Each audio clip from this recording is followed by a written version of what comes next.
Oke, selamat pagi teman-teman. Saya hampir lupa nyalain Zoom ya. Oke, baik teman-teman ini kita mungkin hari ini kita coba bahas satu ya. Ini terjadi kemarin. Saya nggak tahu teman-teman berasa nggak apa yang teman-teman lihat di AMMN. Ini pagi hari tiba-tiba ada yang ini, ada yang ngedam, ada yang membuang 70.000 lot lebih ya. Jadi ini yang pagi hari ini. Ya, dia buang sekitar 70.000 lebih. Sebenarnya saya udah cukup pikir cukup aneh ya. Kemudian emas baik-baik gitu ya, tiba-tiba bruk gitu. Ya, turun. Jadi udah naik kenceng, kemudian habis itu turun si emas. Ya, ini pasti akan efek ke saham-saham yang lain ya. Ya, nih Antam, kemudian kita lihat ya. Hmm, Arci, saham yang berhubungan dengan tambang apalagi ya. Em, Mungkin teman-teman bisa lihat kayak MDKA juga harusnya kena dampak ya. Saya nggak ngecek semuanya. Tapi teman-teman bisa lihat ya, ini kenapa ini? Ada apa gitu ya? Termasuk ya kalau teman-teman lagi trading emas, lagi trading enak-enak di emas gitu ya. Jam jam berapa ya? Hampir sekitar di sekitar jam 2 lah atau jam pembukaan Eropa gitu ya. Tiba-tiba, loh ini ada apa ya? Jam berapa ya? Sebentar. Ya, jam berapa? Oh, jam segini nih. Ya, di daerah sini lah ya. Terutama di daerah ini sekitar jam 12 ke atas ya. Ya ini udah pokoknya udah aneh lah. Ya saya tunggunya di sini, saya tunggunya harganya di sini ya. Kemudian habis itu tiba-tiba dapat gitu loh. Ya dapat posisi tapi posisinya di atas ini.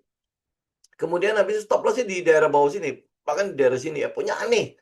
Semua itu aneh aneh sekali ya sampai saya komplain ke brokernya lah ini kok begitu ya. Saya nggak membuka posisi di daerah sini. Kenapa saya bisa dapat bahkan tiga-tiganya bisa dalam posisi sama harganya. Ya leverage-nya juga tiba-tiba besar sekali. Ya saya pikir ini brokernya siapa tahu gitu ya aneh-aneh nih jangan-jangan seperti itu kan. Jadi akhirnya ya saya tanya lah, ini harus bagaimana nih? Ya mumpung ini masih aneh-aneh nih. Ya udah saya closing, saya close semuanya, saya close semua posisi saya. Karena kalau saya nggak close, teman bisa bayangkan ya, ini kan adalah daerah-daerah di mana keliaran itu terjadi. Ya, nah itu kenapa? Ya saat itu saya nggak tahu kenapa. Cuma karena saya ada acara, jadi mau nggak mau saya harus tinggal gitu. Yang penting saya close dulu lah posisi, nanti baru cari tahu kenapa, gitu kan. Nah, tapi ternyata yang terjadi itu adalah systematic failure, ya. Systematic failure itu dalam arti begini. Nah, ini saya nggak tahu ya, apakah saya bisa cukup pintar untuk menjelaskan ini ya. Karena ini kita kita gini ya, kita membayangkan ini dulu ya. Itu ada sebuah bursa, ya kayak Bursa Efek Indonesia gitu ya. Ini namanya CME. CME itu adalah Chicago Metal Exchange. Ya ini dia kayak jadi sebuah PT kan Bursa Efek kan juga sebuah PT kan. Nah, ini juga sebuah PT. Jadi bursa ini tugasnya adalah menyediakan data terhadap harga-harga featuresnya S&P 500, feature-feature yang Nasdaq lah, termasuk di dalamnya adalah komoditas tembaga, CPO, emas ya dan sebagainya. Itu semua terdampak deh. Ya, itu semua terdampak. Jadi yang kita lihat itu adalah CME itu sampai melakukan trading hold. Ini kalau saya tadi ya sempat sempat cari-cari itu sempat kejadian waktu di 2014. Nah, habis itu nggak pernah kejadian lagi tiba-tiba kejadian. Ya mungkin kita juga udah lupa kali ya. Ini juga pertama kali karena 2014 kan gue belum trading beginian gitu ya. Nah, itu tiba-tiba terjadi. Pokoknya aneh, luar biasa aneh sekali. Pikiran saya pada saat itu kejadian itu untung masih mantau ya sebelum saya pergi itu. Biasanya kan saya ambil pending order kemudian saya tinggal gitu. Nah, ini untung saya pantau. Ya puji Tuhannya saya pantau. Kalau nggak, nggak tahu lah habis berapa itu. Ya, nah, eh saya tunggu di daerah 4.100 gitu ya. Ini tiba-tiba bisa dapat harga di 4.200 gitu. Semuanya saya buka 3 order, semuanya bisa dibuka di harga yang sama. Stop loss-nya dia punya diaturin sendiri. Wah, pokoknya luar biasa aneh. Saya pikir apakah brokernya kena hack ya atau seperti apa gitu kan. Nah, untungnya saya telepon apa akun apa marketingnya Ya, kemudian iya dia bilang leverage-nya segala, marketingnya juga nggak tahu ini kenapa bisa begitu gitu ya. Ya bahkan IT-nya saat itu ya sempat bingung gitu. Loh ini kenapa ini? Ya IT-nya sendiri pikir mau wah jangannya dihack. Ternyata ya ini ya di daerah Chicago Metal Exchange itu mengalami ini ya AC servernya jebol ya bahasa gampangnya begitulah karena gue juga bingung menjelaskan ada coolingnya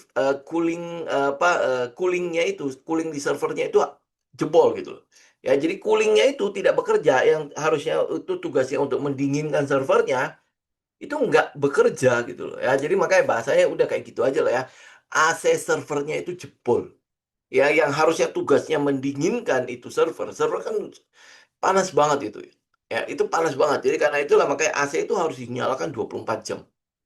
Ya karena saya punya server jadi ya kurang lebih begitulah. AC itu harus nyala 24 jam untuk mendinginkan karena dia kerja terus kan hampir 24 jam setiap detik itu dia harus kumpulin data dan sebagainya. Lu bisa membayangkan kayak CPU komputernya kita kalau misalnya dia dia running terus kan lama-lama panas gitu kan. Nah, ini server ya, server di mana banyak sekali CPU yang mengandalkan dia sebagai otaknya. Nah, itu kurang lebih begitulah. Ya, bahasa gampangnya itu kurang lebih begitu. Karena saya juga agak bingung gitu bagaimana menjelaskan dengan bahasa-bahasanya mereka ya. Jadi gini, apa yang sebenarnya terjadi? Jadi gini, CME Group CME itu adalah Chicago Metal Exchange itu menjadi sebuah ini ya, sebuah perusahaan ya, sebuah PT di dalamnya itu ada kayak Comex, ada NYMX dan sebagainya itu adalah fitur-fiturnya dia. Itu adalah sebuah bursa ya, pasar raksasa tempat seluruh dunia trading. Ya, tempat seluruh dunia trading. Di situ ada features, ada options yang berkaitan dengan komoditi maupun yang berkaitan dengan option-option dari bursa ya. Ya kayak misalnya di Indonesia ada LQ45, ada SMP5, Kompas 100 dan lain sebagainya. Itu kan adalah derivatifnya kan. Nah, itu di trading kan di situ yang ngatur harganya di sini. Jadi polisi harganya itu di sini semua. Ya kalau lu lihat emas yang sekarang itu polisi harganya. Kalau dia nggak ada bahasa kerennya itu adalah eh, abri eh nantilah itu ada itu. Pokoknya bahasa kerennya itu dia bertugas sebagai polisinya. Ya, jadi harganya itu tidak sampai jomplang banget kayak emas sekarang lalu pergi ke toko emas dia bilang 3 juta, padahal harga aslinya masih 2 jutaan kan ya kayak gitu ya. Karena nggak ada polisinya kan. Ya. Nah, ini tugasnya dia. Jadi dia tugasnya itu adalah ya memberikan data-data ini kepada semua orang sehingga ya orang bisa trading dengan harga yang wajar. Itu grupnya itu kurang lebih gitulah ya. Oke, saya menerjemahkannya aja ya, bahasa yang saya yang mengerti aja ya. Nah, semua itu jalan lewat sistem elektronik namanya CME Globex ya, Globex. Jadi ini servernya ya, servernya. Fisiknya server data itu miliknya Cirrus One. Jadi ini perusahaan lagi ya, karena dia harus naruh kan server ini di mana gitu kan. Kayak misalnya di Indonesia kan banyak tuh pusat-pusat server, salah satu di Wisma Antara itu. Atau lu mau bikin sendiri juga boleh kan. Jadi sediakannya satu ruangan AC 24 jam. Ya, nah itu lu bisa taruh di dalam situ. Ya, itu kurang lebih gitu. Nah, ini di data center inilah sistem pendinginnya, jadi chiller plan-nya itu rusak, ya rusak. Jadi beberapa unit coolingnya itu mati. Ya makanya yang saya bilang AC di ruang servernya itu mati. Ya AC-nya itu mati gitu ya sehingga karena dia nggak dingin, panas ya, dia akhirnya lama-lama kepanasan, rusak dan kirim harganya ngawur. Ya, itu kayak otak kita lah. Kalau lu pakai terus lama-lama ngawur juga ya. Ya, lu terus menggodok sebuah sistem sebuah project gitu ya, tapi nggak tidur-tidur lama-lama ngawur sekali gitu. Nah, itu. Ya, itu makanya kenapa saya sering bilang kan trader itu harus cukup tidur, cukup ini ya. Emosinya cukup stabil segala macam. Karena kalau enggak lu kayak gini gitu. Ya ngawur gitu loh. Jadi kadang-kadang apa yang lu berikan segala macam ya informasi-informasi yang harusnya lu analisa itu benar, harusnya itu bisa dilihat sama lu ya ternyata nggak kelihatan gitu. Nah, itu kurang lebih kayak gini. Ya, ini kurang lebih kayak gini. Jadi kemarin itu data center Cirrus itu ya sistem pendinginnya itu rusak jadi akhirnya udah ya kemudian habis itu ya kerusakan hardware segala macam terjadi harga pokoknya ngaconya habis-habisan deh. Dan itu akhirnya terpengaruh ke semua broker-broker ya, yang kita pakai lah. Ya, jadi akhirnya nggak cuma broker yang saya pakai doang gitu. Ya, saya kan pakai dua broker ya, satu lagi MEFX, satu lagi adalah IG. Dua-duanya sama, ngaco gitu loh. Ngaco, dan itu ya makanya saya bilang puji Tuhannya, saya masih sempat menyelamatkan, ya saya sempat close dulu ya sebelum akhirnya dia gonjang-ganjing begini nih. Mana itu? Nih, ini dia gonjang-ganjing begini nih. Oh, pokoknya keren banget lah, ya. Jadi pokoknya ini kan harganya saya nih, harusnya di daerah 4.100 kan, tiba-tiba harga saya ada di sini.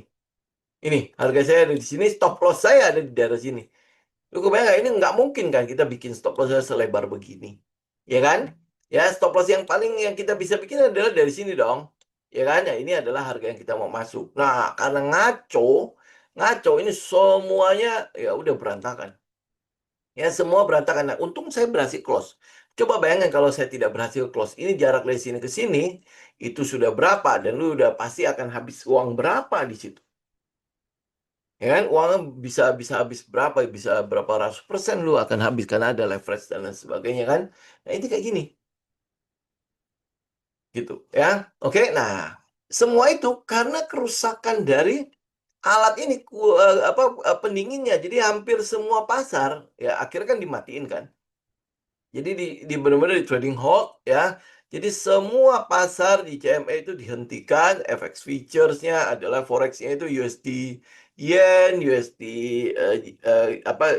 GU kalau nggak salah ya. GU juga kena, Treasury, Index Equity Index ya, S&P 500, Nasdaq semua berhenti, energi ya, gas, minyak semua berhenti.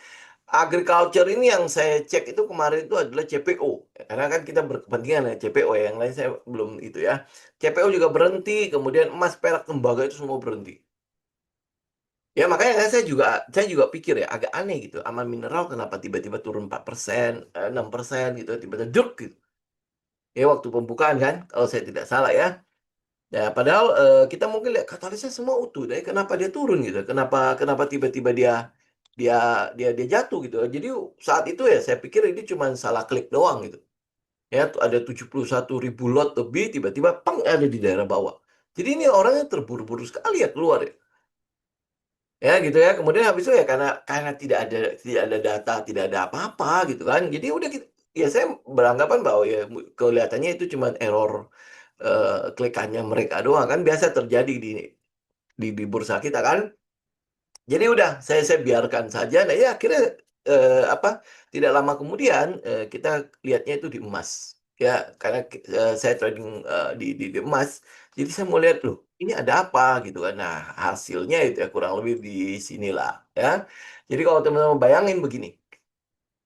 Jadi ada kita bilang taman bermain ya, taman bermain raksasa di mana seluruh anak seluruh dunia itu mainnya di situ. Ya, dan itu cuma ada satu-satunya di dunia.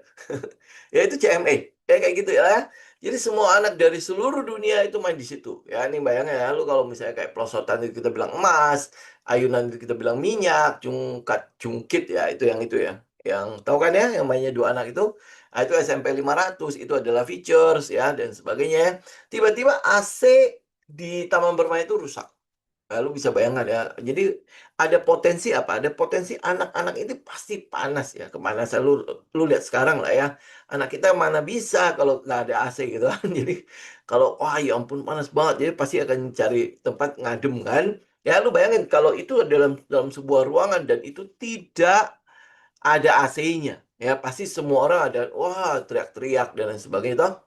Ya bisa jadi nanti anaknya pingsan dan lain sebagainya. Daripada seperti itu, nah pengelola taman bermainnya itu lebih baik udah kita tutup aja, betulin dulu AC-nya. Ya, betulin AC-nya, jadi nanti habis itu nanti ya tinggal kalau sudah aman ya buka lagi gitu. Ini trading hold-nya seperti itu. Ya, gampangnya ya apa saya kepikiran begini karena kemarin ada acara ini kan anak saya ikut trampolin ya. Trampolin kan di ruangan tertutup kan. Ya, nah itu saya yang membayangkan kalau sampai AC-nya rusak, ya lu pasti ya sebagai orang tua lu kabur dulu lah. Ya, ngapain lu mainin dia dari situ kan. Nah, kenapa ini penting? Kenapa ini besar? Ya, salah satunya itu adalah karena CME ini adalah world largest derivative exchange. Jadi karena itu makanya kita bilang ya, itu adalah taman bermain raksasa satu-satunya di dunia. Jadi kalau tanpa itu, maka harga harga emas segala macam ya, TikTok-TikTokannya itu, supply demand-nya segala macam itu tidak akan terbentuk. Karena lelangnya kita nggak jelas ya bagaimana caranya. Oh ini negara A lelang sendiri, negara B lelang sendiri, negara C lelang sendiri ya. Jadi kalau lu mau beli emas di India lebih mahal ya, lu mau pergi beli emas di Indonesia mungkin dia lebih murah. Jadi orang-orang akan berbondong-bondong beli emas di Indonesia. Jadi tidak ada sebuah keseragaman harga. Ya, nah di sini tugasnya si CME. Jadi CME itu adalah tugasnya kalau bahasa kerennya disebut sebagai price discovery ya. Jadi kira-kira amannya berapa ya? Gitu ya. Jadi price discovery-nya itu di situ. Kemudian habis itu dia tugasnya adalah sebagai polisinya harga. Ya kalau ada yang ini ya, ada yang nakal gitu ya, kok bedanya jauh banget ya. Nah, ini tugasnya dia. Jadi pasar itu akan mulai melihat ke dia gitu loh. Oh, kejauhan nih. Oh, kalau gitu wah, lu mah itu ya, lu kayaknya ada sesuatu yang tidak benar nih dengan pembentukan harganya lu, makanya orang nggak mau ke situ. Itu. Nah, ini tugasnya si CME ya, World Largest Derivative Exchange ya. Jadi volume hariannya ya puluhan juta kontrak. Oke. Nah, harga di CME itu dipakai sebagai acuan harga global ya untuk hedging hedging produsen ya termasuk hedging komoditi dan lain sebagainya itu di sini. Ya, jadi kalau waktu CME mati, ya otomatis ya udah kayak kita bilang apa ya, dunia tanpa kompas. Jadi lu nggak tahu ini harusnya dihargai berapa ya emas ya hari ini ya. Ya, ini kita nggak tahu nih kalau gue mau beli tembaga hari ini harus dihargai berapa. Gitu. Ini yang jadi masalah. Jadi makanya kenapa ini jadi besar dan ini menjadi penting, apalagi buat Indonesia, gitu kan? Komoditi kita adalah negara komoditi, tiba-tiba nggak ada patokan harga. Ini jangan-jangan CME mati lumayan lama. Nah, kalau mati seminggu aja udah pasti berantakan tuh semua harga-harga komoditas. Ya kan? Makanya ini menjadi sesuatu yang penting. Nah, untungnya dia matinya nggak lama. Ya dia mungkin cepat sekali ya, mungkin ganti server dan lain sebagainya itu sekitar 10 sampai 11 jam. Tapi ya saya udah nggak bermain di situ. Karena ya lu tahu sendiri ya, kita kalau ada corporate action saja kita lebih baik nggak main kan. Kenapa? Karena buta sama sekali, nggak tahu harganya seperti di mana dan harus bagaimana kita gitu kan. Nah, itu masuk ke slide selanjutnya. Jadi dampaknya itu jelas gede, ya jelas besar banget. Komoditi itu, saat kita bicara komoditi lah, saya nggak bicara mengenai features untuk S&P 500 dan lain sebagainya. Kita bicara saya komoditi. Ya, lu kayak minyak dan gas. Itu kalau sampai tidak ada harga yang mengaturnya, bagaimana aku bisa menentukan untung dan rugi dari sebuah perusahaan? Ya, jadi bisa suka-suka si produsen, ya kan? Nah, itu pasti jadi sebuah masalah yang akan mengganggu perekonomian ya. Makanya untungnya cepat. Ya, ini jangka pendek aja ya, jangka pendek doang. Ya, itu pasti berpengaruh. Jadi karena itulah makanya mungkin banyak sekali kontrak-kontrak yang itu yang berhenti di situ. Nah, untungnya lagi adalah itu hari libur. Ya kemarin kan Black Friday kan, jadi habis Thanksgiving ya. Jadi itu rata-rata ya trader-trader masih liburan lah, kecuali mungkin Asia. Kita Asia kan nggak ngerayain itu kan, ya. Nah, ya untungnya ada untungnya lagi ya. Semua itu ada untungnya lah ya. Ya, lu kebayang nggak? Jadi tidak ada price discovery yang normal di CME. Price discovery tadi yang saya bilang ya, supply dan demand-nya ini harusnya harga di berapa gitu loh. Jadi tawar menawarnya itu ada di harga berapa gitu. Jadi nggak ada patokan harga sama sekali.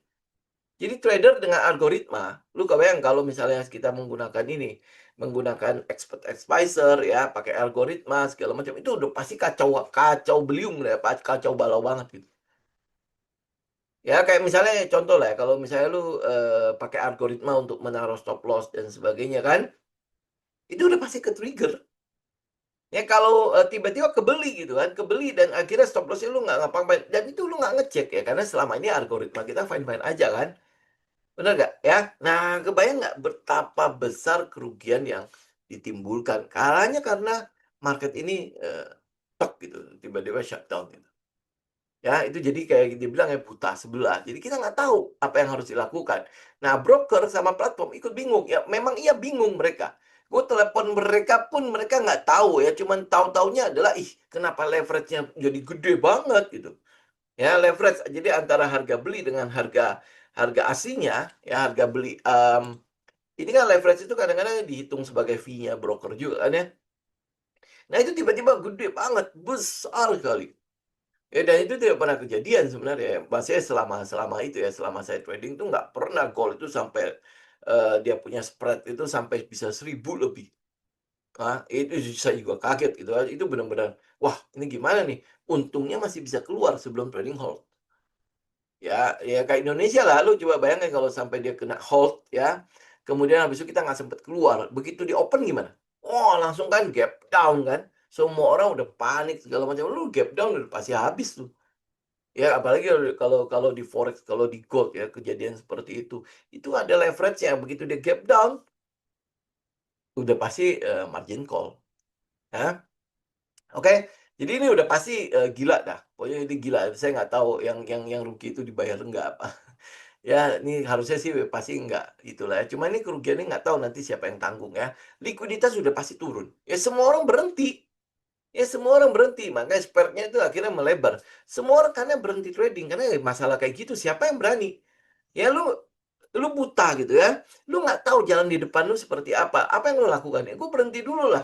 Tunggu sampai minimal gue udah bisa ngeraba-raba, gue udah tahu keadaan gue di depan, baru gue jalan kan. Ya, benar nggak? Ya, sebagai market maker ya yang punya uang segala macam, pasti mereka akan mengambil langkah untuk berhenti. Gitu. Tapi mungkin akan berbeda dengan scalper-scalper yang apalagi yang masih baru-baru. Wah, ini kesempatan nih. Wah, keren banget ini turun jauh banget. Biasanya akan ada pantulan dan sebagainya. Ini saatnya untuk kita buy buy buy buy buy gitu. Ya kan? Itu mungkin akan berbeda. Makanya kalau kalau kita ikut market maker ya lu harus psikologinya, mentalnya itu harus seperti mereka lah. Ya. Nah, kebetulan lagi ini yang kita bilang ya agak beruntung itu adalah kejadiannya itu adalah setelah Thanksgiving itu adalah Black Friday. Jadi volumenya memang cenderung rendah, kemudian itu kejadian sebelum, market US buka, itu masih di daerah market Eropa. Ya itu makanya saya bilang sekitar jam 12 sampai jam 2 lah, ya. Kenapa saya tahu segitu, ya, karena jam-jam segitu saya lagi siap-siap karena anak saya ada acara kan di jam 2 di tempat itu. Jadi ya kita udah mesti berangkat. Ya, itu kurang lebih ya, kalau jam buka Eropa kan ada sekitar jam 2 kan, jam 1 jam 2 siang ya, kemudian habis itu jam buka US itu sekitar jam 7 sampai jam 9 malam, ya itu kurang lebih. Nah, jadi kalau sampai dia dibuka di jam US itu jelas akan jauh lebih parah lagi.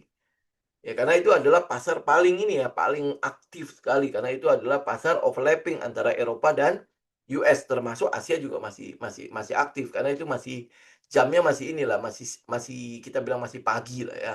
Karena itu di daerah jam 7 sampai ya paling sampai jam 10 malam itu adalah jam paling sibuk ya, jam paling sibuk untuk seluruh dunia. Itu jam 7 sampai jam 10 untuk pasar-pasar seperti itu. Nah, untung tidak kejadian di saat itu. Ya kalau dia kejadian di saat itu, nah apa, tingkat kerusakannya udah pasti jelas akan lebih gila lagi. Gitu, itu cuman ya akhirnya ya yang kena ya orang Asia lah. Orang Asia, sedikit orang Eropa. Ya orang US kayaknya masih tidur, ya. Itu kita bilang untungnya ya, untungnya. Ini dampaknya ke pasar. Nah, sekarang yang kita mau lihat itu adalah saat pasar buka, itu udah pasti gonjang-ganjing. Nah, ini yang apa, yang kalau di saham itu kita bilang, oh kalau dia ada call protection, kan kita hampir boleh bilang tidak bisa ngelihat arahnya mau kemana. Ya kan? Itu kita buta lah, karena itu udah pasti diarahkan sekali oleh yang punya kepentingan untuk call protections. Gitu kan? Nah, itu sama juga waktu pasar buka, ya itu harus dinormalkan kembali. Yang jadi masalah adalah mismatch-nya itu, mismatch-nya itu yang sudah kejadian yang itu yang pada saat servernya ngaco itu mesti disesuaikan kembali. Ya, jadi ini dicari lagi harganya, lelang harga, supply demand yang baru dan lain sebagainya. Kemudian habis itu tek lagi gitu. Jadi mungkin kalau lu di IT gitu ya. Ya di IT itu ya lu mesti algoritmanya mesti dikembalikan lagi. Ya kayak apa ya, setelah shutdown lu restart gitu lah ya. Ya kurang lebih gitu ya. Jadi otomatis normal kembali. Nah, yang order-order yang sudah yang sudah terbentuk ya akhirnya harus bilangnya apa ya, matching kembali gitu loh, matching dengan keadaan normal lagi. Nah, itu masalahnya untuk matching itu kan ada di broker-broker.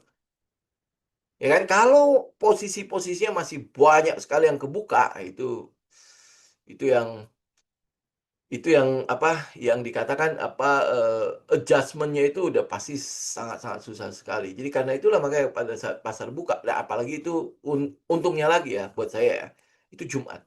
Ya, saya jarang sekali, buka posisi di hari Jumat, apalagi udah menjelang malam ya.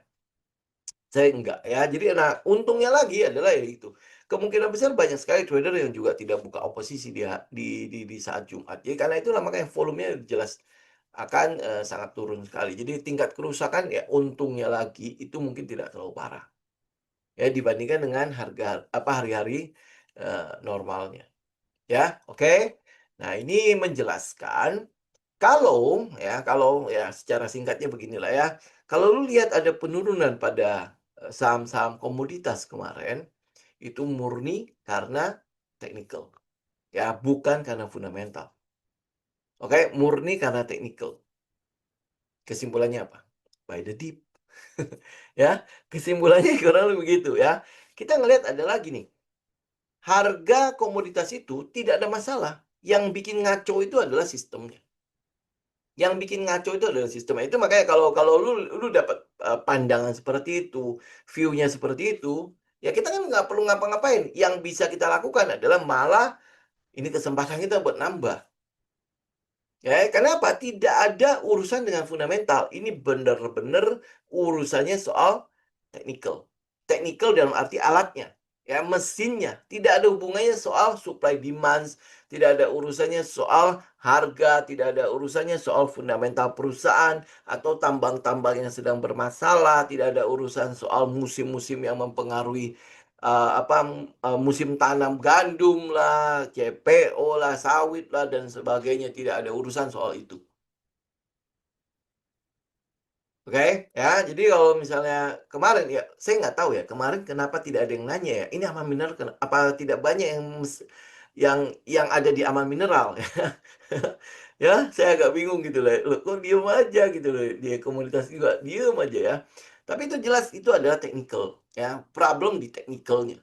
Ya, problem bukan bukan maksudnya bukan technical chart ya, tapi problemnya itu adalah di technical servernya yang mengatur harga itu.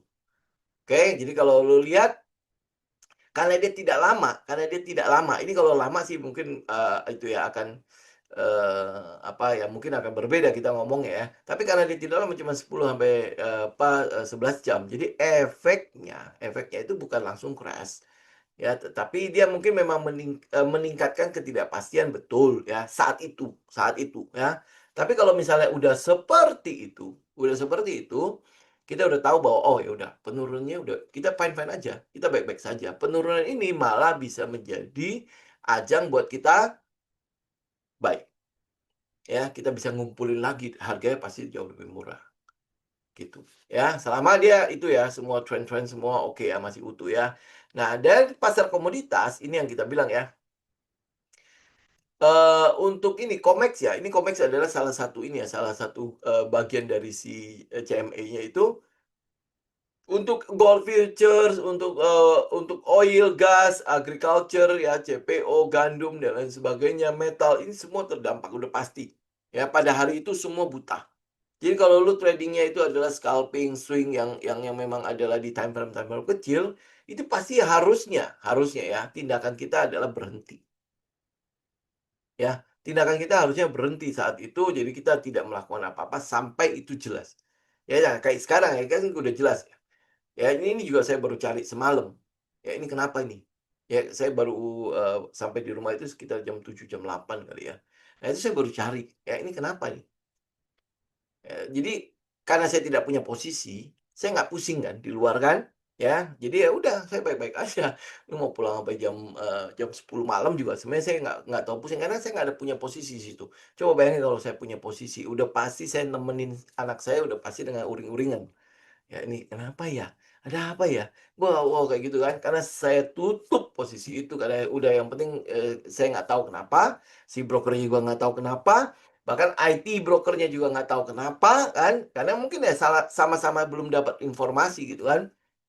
Ya udah kita tutup aja. Ya, jadi udah tenang gitu. Nah, itu harusnya menjadi secara psikologi itu menjadi, bagian dari strategi tradingnya kita, ya. Jadi makanya psikologi kita harus benar-benar netral. tidak mempengaruhi objektivitas kita di dalam melakukan trading, ya. Jadi ini udah pasti berhenti, semua pasti tidak akan normal. Nah, ini yang disebut sebagai polisi harga itu namanya arbitrageur itu gimana bacanya ya? Pokoknya inilah ya. Ini adalah polisi harganya ya. Oke, nah jadi pelajaran pentingnya apa? Kita mau katakan ya, exchange risk ya, resiko exchange itu juga ternyata ada loh. Ya, ternyata ada loh. Jadi kalau di Indonesia, sebenarnya kita udah pernah mengalaminya lah. Cuman tidak terjadi pada semua orang.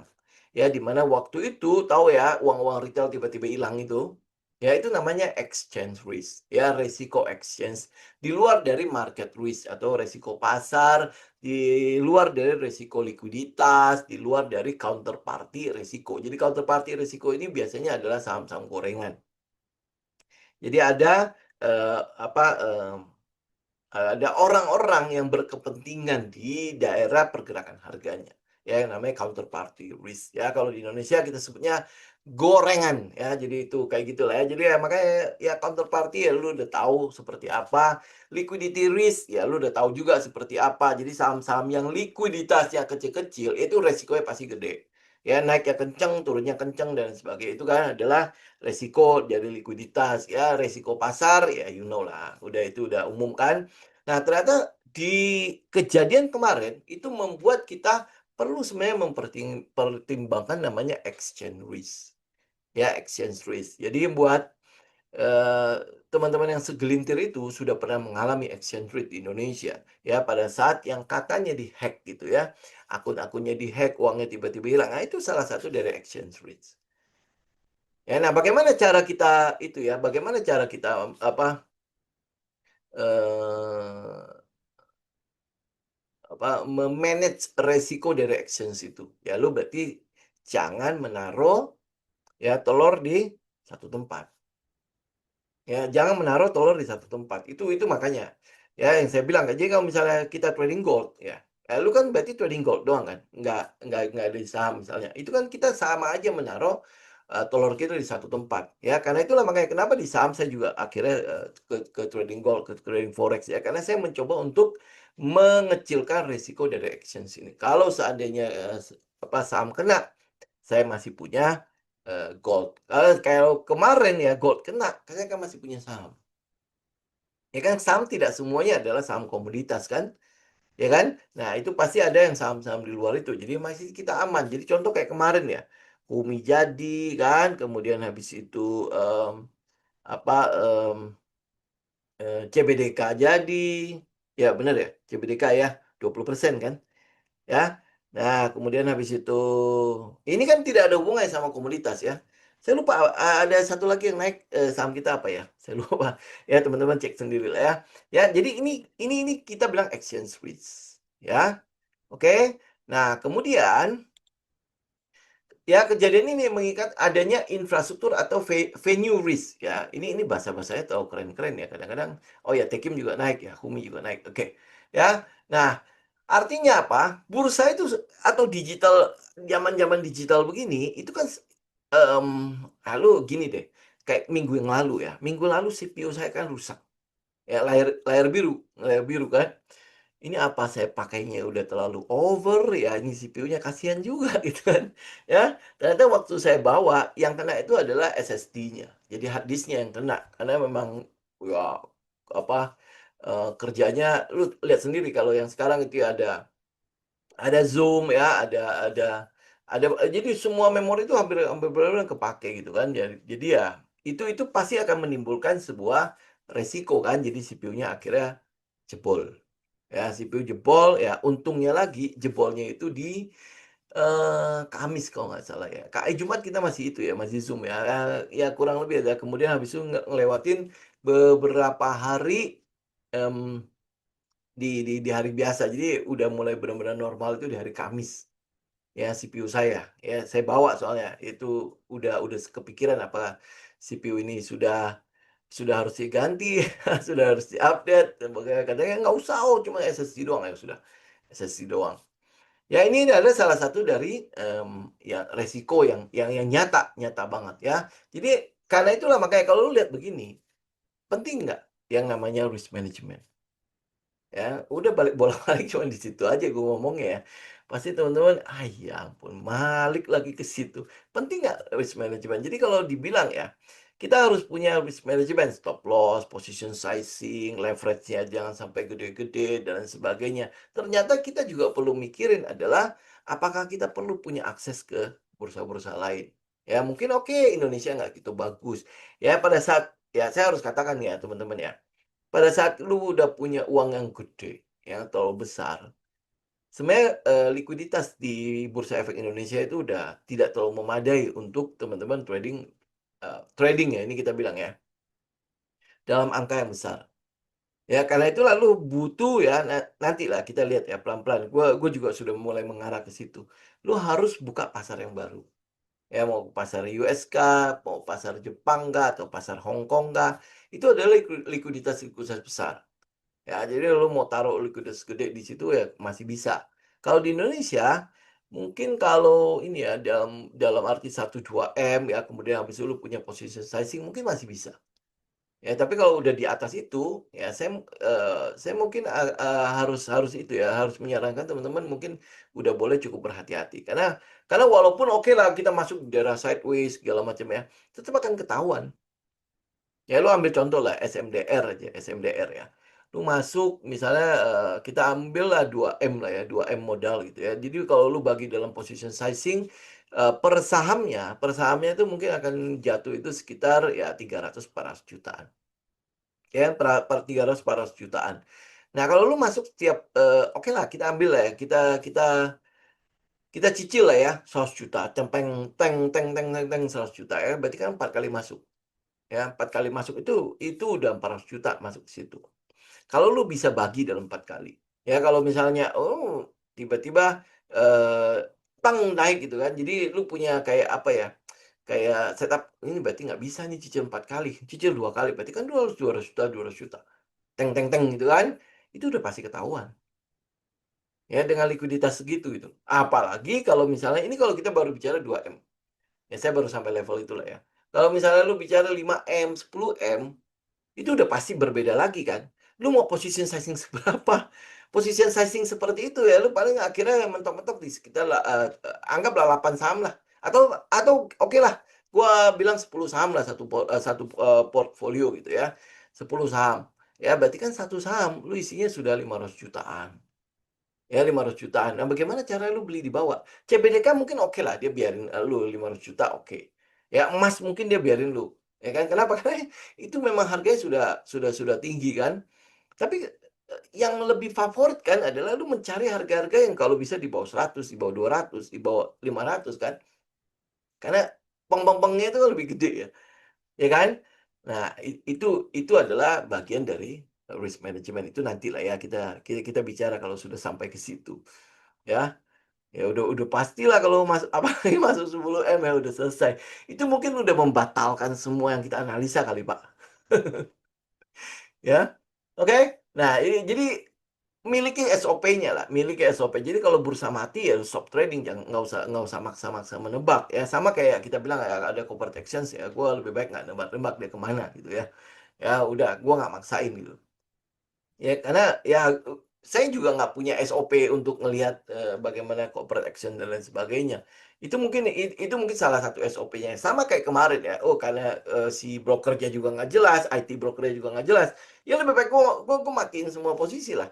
Ya daripada, gua kenapa-napa kan. Ya kan selalu kan kita prinsipnya adalah melindungi modal kita kan. Nggak mungkin lu mengharapkan brokernya, "Oh, kan salah lu, salah ini, CME segala macam, berarti kan lu harus tanggung." Lu mau proses itu berapa lama? Ya kan nanti dia bilang, "Oke lah kita tanggung ya." Itu kan nanti pasti itu ya melalui melalui semua proses bisa sampai sebulan, 2 bulan lagi, baru akhirnya, uang lu dibalikin kan, bisa aja kayak gitu kan, karena ada proses ini kan, prosedural untuk administrasi segala macam kan, jadi lama gitu. Jadi daripada seperti itu ya mendingan kita menyelamatkan uang kita sendiri dulu kan. Ya lu pegang cash aja nggak, apa sih susahnya? Toh kesempatan pasti ada setiap hari di market. Gitu. Ini pelajaran risiko pertama ya. Oke? Nah, resiko kedua adalah nggak usah cari chaos-chaos atau kekacauan-kacauan pada saat pasar baru buka. Jadi kayak gini, "Oh, ini kan kesempatan kita buy the dip." Ya, buy the dip itu waktu itu, pada saat, saya udah, jadi sambil itu ya ngecek-ngecek, ini kan bisa bisa enak banget nih." Lu coba bayangkan ini, teman-teman lihat ya, cat di emasnya ya. Nih, ini kan enak banget. Ya, ini kan enak banget kan, breng gitu kan. Ini kan kacau semua, lu lihat ya, lu lihat, ya. Oh, enak kan? Ya, gue memang tahu gitu loh, memang arahnya naik gitu kan. Arahnya naik. Nah, ini kotak kuning ini adalah resistennya. Memang dia pasti akan menuju ke situ. Ya kan, ini semua analisa kita udah confirm gitu. Nah, kemudian habis itu gue tahu ada CME, masalah CME ini. Berarti kan sebenarnya ini semua ini kita tinggal buy the dip. Sebentar ya, gue nyalain itu RSI aja. Udah RSI-nya. Nih, ya, ini apa? Oversold kan? Oversold terus habis itu dia retest nih, dia retest. Retestnya kan udah naik kan? Ya, ini masih retest lagi, retestnya udah naik kan? Udah di atas, celeng. Ya kan ini kalau kalau kalau lihat dari ini, dari setup, ini semua udah setupnya kayak enak kan? Ya, tapi udah daripada seperti itu, daripada gua ini udah benar udah beres apa belum? Kan kita nggak pernah tahu. Bener nggak? Ya, kecuali lu memang lu punya, lu telepon teknisinya CME kan, "Udah beres belum?" Dia nggak mungkin ngomong Indonesia lah ya. "Udah beres belum?" Udah beres, udah semua udah beres." Nah, baru lu boleh masuk kan. Kalau enggak, lu mana ada kayak gitu, lu berani berani berani ngambil situ. Jadi udah kita lewatkan aja, nggak masalah, itu kesempatan nanti akan datang lagi kan minggu depan, gitu ya. Jadi ini ya tinggal ya SOP masing-masing lah, ya, oke. Ya balik lagi sini ya. Jadi mindset sehatnya adalah gini, anggap ini adalah event operasional. Jadi anggap ini memang ini adalah, acara-acara untuk, mereka buat maintenance. Ya kan, Stockbit aja maintenance kan setiap sekuritas kan ada waktu-waktunya maintenance kan. Jadi udah anggap aja dia maintenance. Ya, karena dia maintenance, ya udah kita nggak perlu ngapa-ngapain. Jadi itu bukan edge itu bukan sesuatu yang harus lu kejar gitu. Jadi fokus utama kita adalah lindungi modal kita. Itu sudah menjadi fokus dari setiap trader. Karena lu nggak tahu sama sekali di situ. Ya lu nggak tahu sama sekali. Lu apa apa lu tahu gitu kan bahwa CME ini, oh lagi ini AC servernya lagi jebol. Kan kita nggak punya informasi langsung tek teng teng gitu kan. Ya itulah retail. Ya mau nggak mau lah informasi kita biasanya harus kita saring-saring dulu, cari-cari dulu, korek-korek dulu. Oh ketemu, oh ini. Itu kan beda kan kalau market maker kan mereka udah punya informasi sampai ke sana. Ya karena kita tidak punya langsung ke situ, maka ya udah fokus kita jaga apa lindungi modal kita, jaga mental kita, jaga psikologi kita. Ya kalau ambil trade pun ya udah size-nya lu kecilin. Ya siap-siap dengan slip patch. Nah, slip patch ini apa? Slip patch ini adalah apa gini. Misalnya ya, ini ternyata bahasa kerennya begini ya, slip patch itu. Jadi misalnya gini, kita udah siap-siap nih masuk di mmm, saham ini di angka 100. Kita udah siap-siap nih. Begitu kita tungguin, dia udah naik ke 120. Apa yang lo lakukan? Wah, udah analisa ini entry gue dicepet, ya. Ini tiba-tiba naik ke 120. Apa yang lo lakukan? Gue beli di 120. Nah, itu namanya slip patch. Ya, bahasanya keren-keren banget ya. Itu namanya slip patch. Ya, secara psikologi, wah, daripada gue ditinggal ya, ambil. Ya, dan lu tahu dong resikonya slip patch itu apa? Ya tiba-tiba dia turun ke bawah udah dapat 100 dulu kemudian habis itu naik lagi. Ya, atau ya kayak oh breakout nih. Gua harus kejar nih. Tahu-taunya besok dia retest dulu baru dia naik lagi. Nah, itu adalah slip patch. Ya. Nah, fokus kita itu adalah ya ini, lindungi modal kita, jaga mental kita, jaga psikologi kita. Kalau ambil trade ya udah kita size-nya kita perkecil. Oh, ini dia udah break ya. Kenapa kita selalu bilang kan taruh satu lagi untuk pada saat dia retest. Ya, jadi dia break, kita ikut. Oke, nggak apa-apa kita ikut kan. Nah, cicil satu lagi pada saat dia retest. Ya, agar kita nggak bermain di tempat-tempat seperti itu. Ya, yang ketiga adalah diversifikasi. Ya, diversifikasi. Ini udah gimana ya, itu udah bahasa bahasa keren banget ya. Tapi seringkali kita tidak melakukannya. Ya, position sizing kita sedang melakukan diversifikasi. Ya, apa yang kita lakukan di dalam risk management, position sizing itu adalah salah satu dari diversifikasi yang kita lakukan, ya. Nah, tetapi ini kan masih terjadi dalam satu bursa, ya. Kenapa kita kita mulai ada satu bursa lain gitu kan, agar ya kita punya diversifikasi. Lu di sini dapat, situ dapat, oke. Kalau sini masalah, gue masih ada tempat lain gitu. Ya, kalau Indonesia masih ada masalah, mungkin nanti gue bisa buka lagi satu di pasar yang lain. Gitu ya. Jadi artinya udah lu butuh butuh inilah, kita bilangnya di sini adalah backup-nya. Ya akses ke bursa atau venue yang lain. Ya, bursa atau venue yang lain. Protokol darurat ya. Jadi kalau dia mati, ya gua harus lakukan ini, gua harus lakukan ini, bukan itu. Ya ini semua adalah ya kita bilang apa ya, metode lah ya, sistem setup-nya kita. Dan memang itu tidak bisa dibentuk dalam sehari dua hari ya. Oke, ya makanya kan dibilang trader profesional kan. Jadi dia udah punya progres sampai ke daerah situ gitu. Nah, kita pun harus bisa melakukan seperti itu. Jadi ya nggak tiba-tiba, kenapa nih? Sahabat semua panik ya, panik di kemana-mana. Tapi tidak melakukan apa-apa gitu loh. Ya, jadi fokusnya itu adalah di daerah sini. Fokus kita adalah ini. Ya, ini yang harus kita lakukan. Jadi ya, lindungi modal kita, itu udah pasti, itu udah fix. Seorang trader itu adalah melindungi modal. Itu peluru kita. Ya, itu peluru kita, ya. Jaga psikologi kita, mental kita. Karena mental ini itu yang mempengaruhi lu profit apa enggak. Seorang trader bukan bukan tidak pinter kok. Ya, lu kalau misalnya metode segala macam itu lu bisa pelajari, ada kelas di mana-mana kan, ya. Tapi yang susah untuk dibentuk itu adalah ini psikologinya. Kenapa coba? Ya, karena setiap manusia kan dia punya otak ya. Itu memang dari awal tugasnya tugasnya otak ini adalah melindungi orang ini dengan program-programnya dia.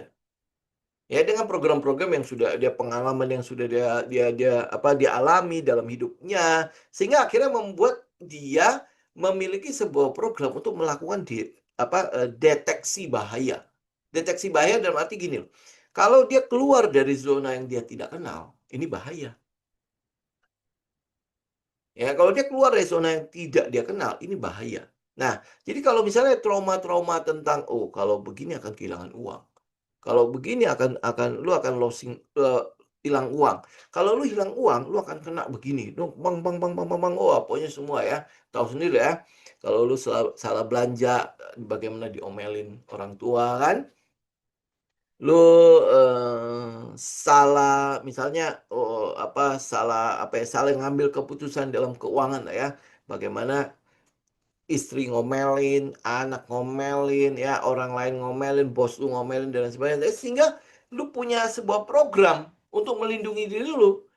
Jangan sampai salah nih, bikin masalah nih. Kalau sampai salah bikin masalah, maka gua harus bisa nutupin masalah itu secepatnya. Nah, itu kadang-kadang berujung pada reference, trading dan lain sebagainya. Itu sebenarnya adalah programnya. Ya, nah kenapa gue seneng dengan mempelajari neuroscience ini? Itu luar biasa gitu kan? Ternyata gue itu begitu tuh. Ya, ini zona yang gue bikin nyaman ini. Gitu. Jadi kalau misalnya gue bereaksinya seperti ini, ini pasti ada something nih. Nah, gue perlu melakukan pemberesan dengan di sini nih. Area ini nih. Ya, area ini perlu gue bereskan nih. Bagaimana caranya gue membereskannya? Ya, salah satu hal yang gue lakukan itu adalah kenapa ini related dengan meditasi. Ya, ini saya nggak ngajak-ngajak loh ya. Ini related dengan meditasi. Meditasi itu sebenarnya apa sih? Ya, kalau awalnya gue taunya itu dia duduk diam doang. Enggak, ini ternyata ini lebih dalam. Kalau lo di Katolik kita bilangnya kontemplasi. Ya, kontemplasi itu berarti kan sebenarnya apa yang sedang kita lakukan? Kita sedang merenung. Ya, kita sedang merenung. Jadi kalau misalnya lo bilang psikologi, ya harus banyak-banyak merenung. Tapi merenungnya dengan arti yang baik ya, bukan cuma bengong gitu ya, mikirin sesuatu yang nggak ada segala macam. Enggak, kita merenung gitu. Ada sesuatu yang perlu kita bereskan. Ya, pada saat lu merenung, ini mungkin bukan bahasanya bukan merenung kali ya. Kita pakai istilah kontemplasi lah ya. Karena itu lebih tepat ya. Ya, pada saat lu melakukan kontemplasi, sebenarnya kan kita sedang berbicara dengan pencipta kita dan diri kita. Ya, diri kita, bahkan diri kita yang beberapa lapis ke bawah. Ya, diri kita yang masih kecil, diri kita yang masih remaja, diri kita yang sudah beranjak dewasa, diri kita yang mulai bangkotan gitu ya, kayak gitu-gitu ya. Nah, kita mulai berbicara dengan mereka gitu loh. Ini sebenarnya ada di mana nih? Ya, diri kita yang masih kecil protes. Nah, lu mulai mulai kelarin nggak? Dan ini kan tidak bisa lu selesaikan dalam sehari 2 hari kan. Ya, jadi ini kalau kita bicara dengan psikologi ya, itu lu butuh bereskan itu. Gitu ya. Jadi pemberesan di setiap levelnya lu, di umur lu 0 tahun, bahkan di umur lu minus, ya minus. Ya minus itu berarti masih dalam kandungan. Teman-teman ya kalau misalnya bisa masuk dalam situ, itu luar biasa. Ya, eee, sebentar. Saya sampai merinding kalau ngomong gitu ya. Kalau lu bisa masuk sampai ke bawah situ, lu akan menemukan banyak sekali kejadian-kejadian yang sebenarnya lu nggak tahu, tapi lu denger. Ya, itulah, udah, saya nggak ngomongin ke situ lah, karena itu bukan bidang saya ya. Tapi teman-teman coba lakukan itu, pasti bisa masuk kok, pasti bisa masuk. Dan saya juga tadi nggak percaya, bahkan sampai ke past life itu juga, kehidupan kita sebelumnya, oh kita nggak percaya dengan begituan ya. Tapi ada kalanya kita mungkin bisa melihat hal-hal kayak gitu ya. Tapi udahlah, udah cukup ya kita bicara psikologi soalnya udah kepanjangan, kejauhan gitu. Karena kalau lu bedah yang namanya manusia, ya, lu bisa melihat sesuatu yang wah benar-benar luar biasa kita. Ya kita itu benar-benar luar biasa, termasuk dalam hal trading. Makanya kalau lu beres sama diri lu, dalam trading, dalam melakukan apapun lu beres. Ya, saya juga baru menemukannya, 2, 3 tahun belakangan ini, ya pada saat saya mulai itu ya, tertarik sama neuroscience ini. Oh ternyata gitu ya. Ya kenapa orang itu bisa, tenang gitu ya, bisa tenang, dalam arti tenang, benar-benar tenang ya. Maksudnya, ya udah lu mau sekacau apapun dunia, dia begitu aja. Dia fokus sama diri dia dan Tuhannya, gitu. Ya, udah saya nggak mau masuk terlalu dalam di situ. Ya, tapi teman-teman harusnya sih paham lah ya, arahnya saya kemana. Intinya adalah bagaimana kalau kita melakukan apapun, ya, ini fokus, jaga psikologi kita. Jaga agar, SOP kita, SOP yang kita terapkan dalam trading kita, itu benar-benar SOP yang bukan melindungi kita dari sesuatu yang salah, tetapi melindungi kita dari sesuatu yang, kalau kita berbuat salah. Paham ya? Ya, jadi zona nyaman ini bukan di zona nyaman yang salah. Ya, padahal lu tahu apa yang lu lakukan itu salah. Ya, ya ngerti ya bahasanya ya? Bahasa saya tahu susah apa enggak ya? Lu sering kali melakukan apa yang lu tahu itu salah, tetapi lu nggak mau mencoba bagaimana cara memperbaikinya. Makanya SOP-nya lu yang membuat zona nyaman itu, membuat ya lu akhirnya ya mengulangi hal yang lu tahu itu salah. Gitu, itu bagian dari psikologi ya. Lu nggak ada urusan soal technical, fundamental segala macam, itu semua bisa dipelajari, ya. Tapi yang sering jadi masalah kita adalah, kita udah tahu ini yang harus dilakukan, tapi kita tidak melakukannya. Justru yang kita tahu ini salah, itu yang kita lakukan. Lu sadar nggak sadar itu yang terjadi. Ya kalau misalnya lu bilang trader, kenapa akhirnya kok susah banget ya untuk keluar ya dari zona newbie menuju ke zona-zona yang, sudah expert dan lain sebagainya, itu salah satunya adalah itu. Masalah lu bukan di pasar, masalah itu adalah sama diri lu. Itu psikologi. Jadi kalau kita bicara mengenai psikologi ya kurang lebih gitu. Kalau psikologi lu beres, lu tahu bagaimana cara melindungi modal lu. Bagaimana cara gue menjalankan SOP yang harusnya kita lakukan. Gitu. Ya. Oke? Oke udah. Jadi pelajaran berharganya, harus disiplin pada trailing stop dan SL. Itu udah pasti, Pak. Itu udah pasti. Tapi selain itu juga ya lu masih disiplin. Sebelum lu entry, kita tahu kedisiplinan kita dan kekonsistensi kita pada, SOP-nya ya, pada framework ya, pada apa yang harus kita tiktokkan dari sebelum kita entry, gitu. Ya. Oke, itu udah pasti disiplin, komitmen ya, konsisten, itu udah pasti tugasnya trader lah. Oke, exchange crypto beberapa kali kena hack, nasibnya gimana? Itu Saya nggak tahu, Pak, karena kan saya bukan di situ ya. Ya, dan itu venue atau pasar yang tidak akan saya masukin. Udah itu aja titik, udah. Oke, berarti kalau misalnya keluar dulu, amankan profit walaupun kecil, benar dong. Nggak masalah, teman-teman ya tinggal lakukan SOP itu. Tapi di satu sisi, ya di satu sisi, kita juga bisa melihat itu menjadi sebuah kesempatan untuk buy the dip. Ya maksudnya buy saat diskon gitu. Ya, itu pasti akan dimanfaatkan oleh market maker untuk mendapatkan harga murah. Ya, apalagi retail-retail itu kan jarang sekali kan mau cari-cari tahu kan. Kenapa nih? Oh, udah itu pasti bandarnya sudah keluar. Udah gitu aja. Gitu dia nggak mau tahu dengan urusan ini sebenarnya kenapa ya turunnya. Turunnya karena apa gitu. Ya, rata-rata retail kan nggak mau tahu soal begituan. Ya, pokoknya dia turun. Oh, udah bandar keluar. Sudah, bandar keluar, gua keluar. Ya, kayak gitu ya. Ya, sesimpel itu retail. Ya, itu yang saya bilang. Dia tahu apa yang harus dia lakukan, tapi dia tidak melakukannya. Yang harus dia lakukan apa? Dia harus cari tahu dong. Kenapa turun ya? Dan kenapa dia turunnya serentak ya? Ya kan? Kita lihat ya, keserentakan yang turun ya. Oke, misalnya nih, contoh TAPG. Oh, TAPG sih memang sudah break ya. Nih.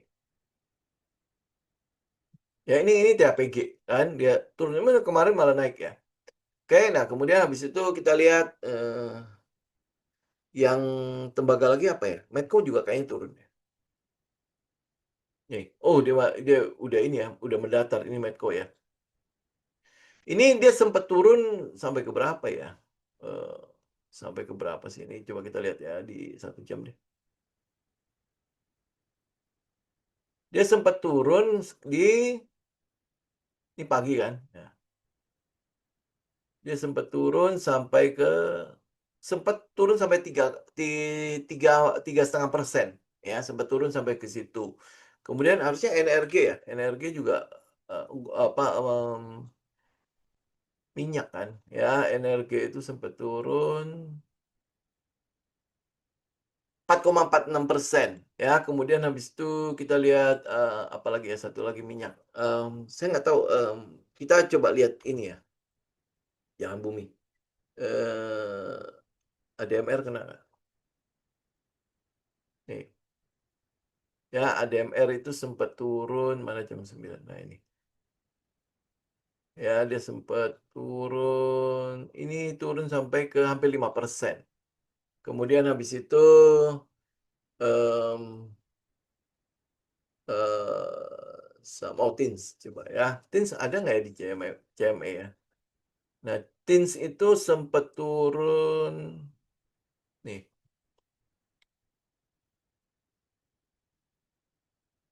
Ya 4%. Tapi yang paling berdampak itu mungkin emas kali ya.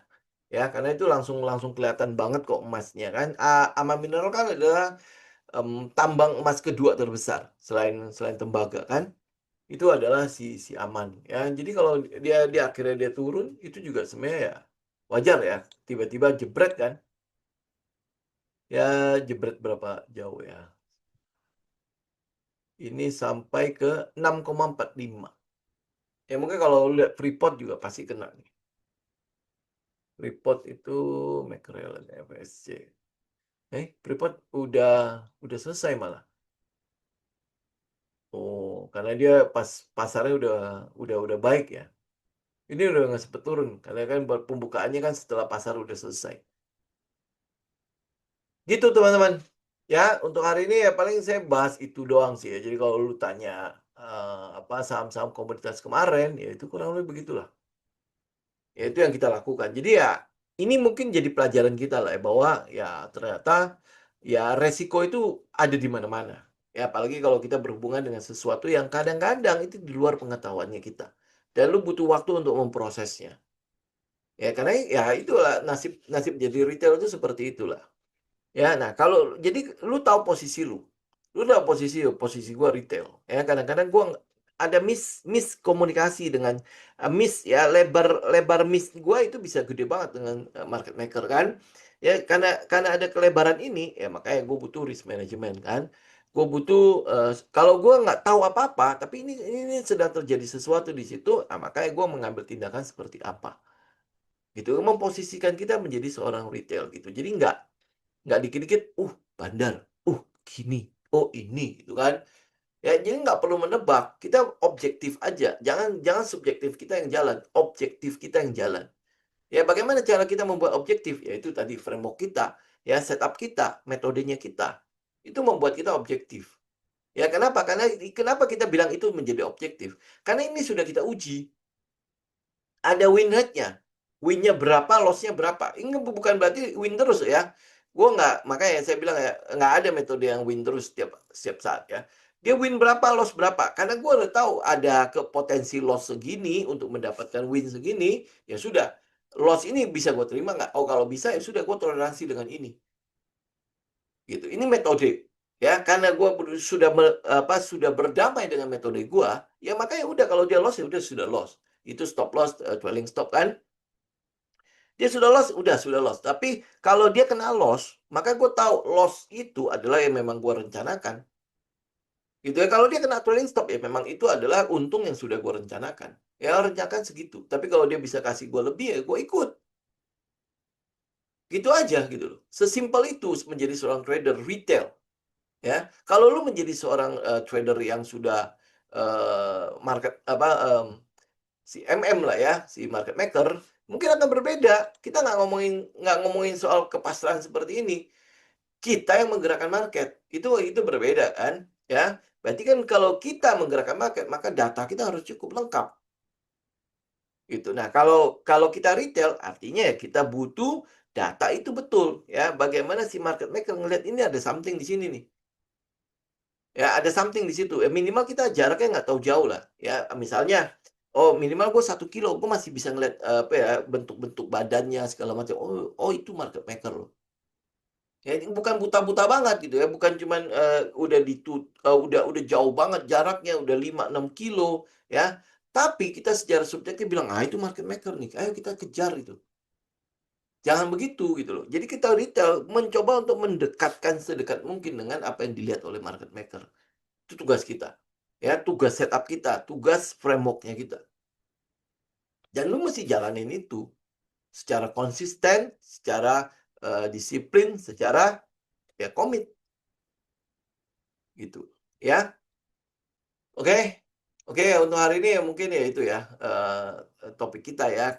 Ada resiko ternyata di luar 3 resiko yang selama ini kita tahu. Resiko pasar, resiko likuiditas, resiko counterparty ya, atau resiko orang menggoreng dan lain sebagainya di situ. Ternyata ini ada exchange risk gitu. Ya, ada satu resiko yang perlu kita pertimbangkan. Ya, nah kalau lu tahu itu ada sebuah resiko, apa yang harus gua lakukan? Ya salah satunya ya itu, lu mesti diversifikasi. Ya diversifikasi, ya mungkin lu nggak mau, diversifikasi ke ke ke apa namanya, ke market lain, ya sudah, lu ambil aja misalnya sekarang gua di portofolio gua aja sudah diversifikasi kan. Nah sekarang gua tinggal lihat ada instrumen lain nggak, yang bisa gua taruh juga sedikit di situ. Ya, dan jangan lupa ya, kita punya event di 2026. Event-nya apa? Event-nya itu kemungkinan besar akan ada koreksi pada market. Ya, nah pada saat ini, event ini, berarti kan bursa ini kan kita mau nggak mau praktis cuma menunggu doang. Nah, kalau lu orang yang nggak bisa diem, ya lu harus punya venue lain, ya, untuk bermain di situ, gitu. Ya, ini kurang lebih lah ya, untuk hari ini ya. Seger nggak? Ya, ya semoga informasi ini bermanfaat ya teman-teman ya. Saya mungkin harus cukupkan dulu ya untuk hari ini. Kita nanti coba lihat Senin ya. Senin kita ada topik apa enggak. Kalau Senin ada, Senin kita tetap Zoom ya. Kalau misalnya nggak ada, ya sudah berarti Senin kita liburan aja ya. Nanti Rabu baru Rabu Rabu baru ketemu ya. Oke? Oke teman-teman ya untuk hari ini ya. Kita cukupkan ya. Sampai ketemu minggu yang akan datang. Happy weekend semua ya. Sampai ketemu lagi. God bless. Oke, thank you semua. Saya izin pamit ya. Thank you.